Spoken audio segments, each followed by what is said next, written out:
Pang Bricks katulad pang Arnel live karon diri sa Manga Visayan Village, Tagum City alang sa tuang pulso ng Pilipino. So dito malanga katulad pang Bricks. Sir, good morning sir. Good morning. Pangalan? Good morning sir. Ako Donix, Relampagos Iñares no. So kay gud lang tipaminaw sa XFM. Ayan. Tagum. Ayan, so ato ang pulso ng Pilipino mo to ka ba nga mas daghan ang supporter ni Pangulong Marcos Jr. kaysa sa mga Duterte? Bakak maganda sir, pati mang no, sumala pa sa mga social media ato makita ang mga reaction sa mga tao.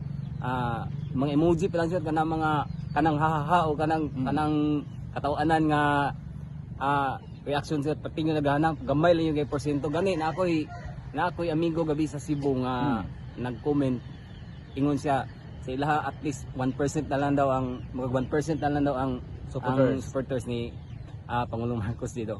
Okay, sa imong tan-aw mas daghan jud ang akisa mas daghan supporters ang Duterte o ang mga Marcos? Ay, grabe sir. Solid Duterte gud akong paminaw. Tingali kanang survey yun mo tuwa na nga survey nga legitimate or kanang tinuod na sir kay Okay. wag kuan yun siya kanang ilaras na. Ikaw ba asa ka nga supporters? Of course sir, solid Duterte.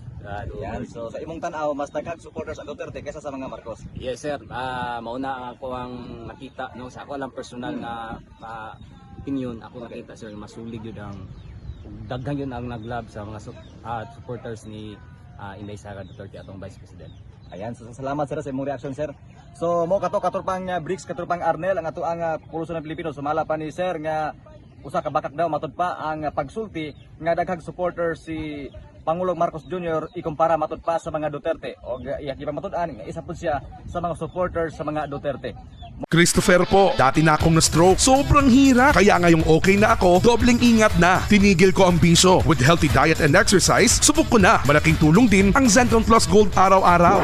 Santon Plus Gold, mabibili sa mga butika. Mahalagang paalala, ang Santon Plus Gold ay hindi gamot at hindi dapat gamitin panggamot sa anumang uri ng sakit.